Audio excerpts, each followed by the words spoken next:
الحمد لله رب العالمين والصلاة والسلام على سيد المرسلين أما بعد أعوذ بالله من الشيطان الرجيم بسم الله الرحمن الرحيم إنما يعمر مساجد الله من آمن بالله واليوم الآخر صدق الله العظيم. میرے عزیزو، آج دل بڑا پریشان ہے، مضطرب ہے، اس لیے آپ کے سامنے حاضر ہوا ہوں کہ چند معروضات آپ کے سامنے پیش کروں اور اپنے دل کا غم ہلکا کروں اور آپ کو بھی اس غم میں شریک کروں.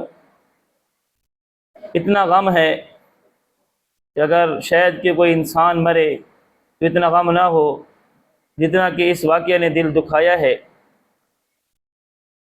وہ واقعہ جو دل اور آنکھوں کو آنسو سے بھر دیتا ہے وہ اسلام آباد کی مدنی جامعہ مسجد مدنی کا واقعہ ہے جو قیام پاکستان سے پہلے کی مسجد ہے.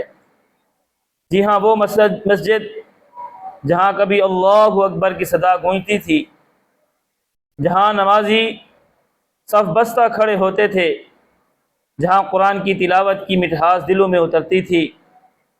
وہ مسجد محض اینٹوں اور پتھروں کی عمارت نہیں تھی، وہ ایمان کی علامت تھی، قربانی کی یادگار تھی، ایک نسل کی دعا تھی.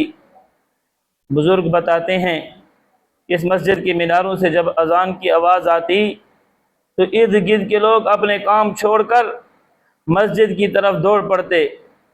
اور اللہ کی قسم، یہی شان ہے مومن کی، یہی پہچان ہے مومن کی کہ جب اللہ اکبر کی آواز سنے، رب العالمین کے منادی کی آواز سنے تو اپنے کاموں کو چھوڑ کر اللہ کے گھر کی طرف دوڑے. تو وہ وقت تھا جب مدنی مسجد سے آواز آتی اللہ اکبر تو لوگ اپنے ایمان کی گواہی دیتے ہوئے، اپنے آپ کو ایماندار بتاتے ہوئے اللہ کے گھر کی طرف دوڑتے. وہ جگہ خوشبو سے مہک اٹھتی تھی، فرشتے وہاں سایہ کرتے تھے، دل سکون پاتے تھے. لیکن افسوس صد افسوس، افسوس صد افسوس، آج اسی مسجد کو زمین بوس کر دیا گیا، اس جگہ کو مٹا دیا گیا جہاں اللہ کا ذکر ہوتا تھا. وہ جگہ جو قیام پاکستان سے پہلے آباد تھی آج خاموش کر دی گئی. میرے بھائیو، یہ صرف ایک عمارت نہیں گری، یہ تاریخ گری ہے، یہ ایمان کا چراغ بجھایا گیا ہے، یہ ہمارے رب کے گھر کو نقصان پہنچایا گیا ہے. کیا ہم بھول گئے کہ نبی اکرم صلی اللہ علیہ وسلم نے فرمایا جو اللہ کے گھروں کو آباد کرتے ہیں وہی ایمان والے ہیں. مسجد کو گرانا صرف دیواریں گرانا نہیں ہوتا، یہ دلوں کا سکون گرانا ہوتا ہے، یہ اللہ کی رحمت کے دروازے بند کرنا ہوتا ہے.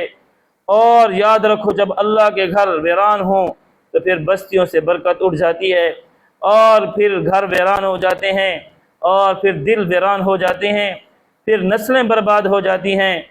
آج میرا دل زخمی ہے اور یہ زخم تب تک نہیں بھرے گا جب تک اس مسجد کے مینار دوبارہ کھڑے نہ ہو جائیں، جب تک اس جگہ سے پھر اذان کی صدا نہ گونجے. اے اللہ، ہم گواہی دیتے ہیں کہ ہم نے یہ منظر اپنے آنکھوں سے دیکھا.